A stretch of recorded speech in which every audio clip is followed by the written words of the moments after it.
Welcome to the class grade 4. So today in this video I will tell you how we're going to solve activity sheet number 1, 2, 3 and 4.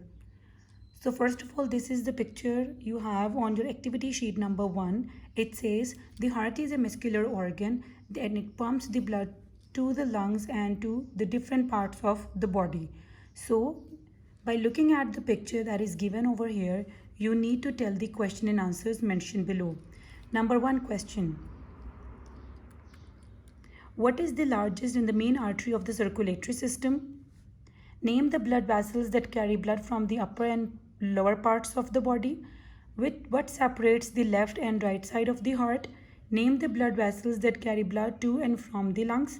Name the 4 chambers of the heart. What keeps blood from flowing back into the chamber of the heart? And last question you have is, in the diagram of the heart at the top of this page, you draw the arrows showing the blood through the heart. Okay, so one by one we will discuss each question. Number 1 question was, which is the largest and the main artery of the circulatory system? So the answer is aorta. Okay, number 2nd question. Name the blood vessels that carry blood from upper and lower parts of the body. Superior vena cava and inferior vena cava. And this is the picture showing how superior and inferior vena cava located in the heart. Number 3rd question. What separates the left and right side of the heart? The answer is septum. Number 4 question. Name the blood vessels that carry blood to and from the lungs. Answer is pulmonary arteries and pulmonary veins. And these are the pictures of pulmonary arteries and pulmonary veins. Number 5 question. Name the 4 chambers of the heart. So the name of 4 chambers of the heart are right atrium, left atrium, right ventricle, left ventricle. Number 6 question. What keeps blood from flowing back into a chamber of the heart? There are 4 valves: tricuspid valve, pulmonary valve, mitral valve and the aortic valve. And in last question, you have to tell by putting the arrows to show how the blood flows through the heart. So these are the arrows showing how the blood is going or flowing back through the heart. Now moving on to the activity sheet number 3, which is the respiratory system. First we have the filling the blanks. The lungs are the main organs of the respiratory system. When you breathe in, you take in oxygen from the air. When you breathe out, you get rid of carbon dioxide. The long tube by which air is carried to and from the lungs is called the trachea, or the answers I mentioned here in the next page. It's called the bronchi. What are the 2 tubes called that lead to the lungs? The 2 tubes are known as the bronchioles. Without the muscles and bones, we would not be able to breathe. That's a false statement. The diaphragm is a dome-shaped, the diaphragm, it's a dome-shaped sheet of muscles that separates the chest area from the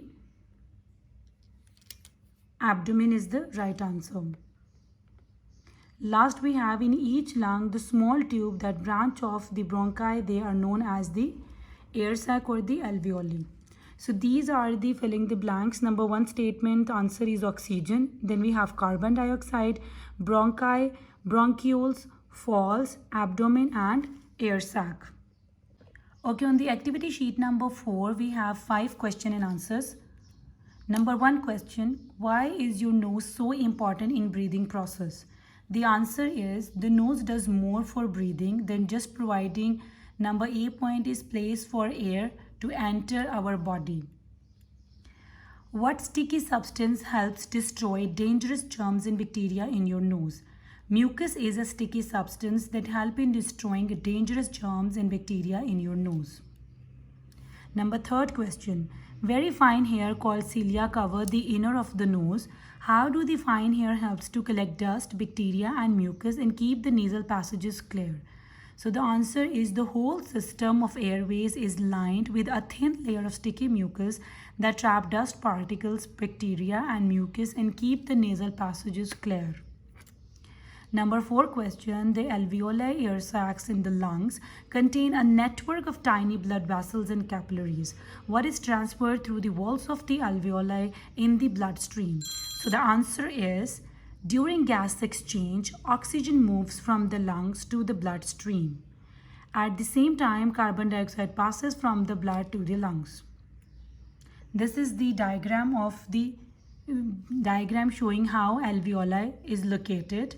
These are the bronchioles right here, and these are the capillary. You see the capillaries, they have two colors showing. The one is red and the second is blue. Blue color indicates the deoxygenated blood, while the red color indicates the oxygenated blood.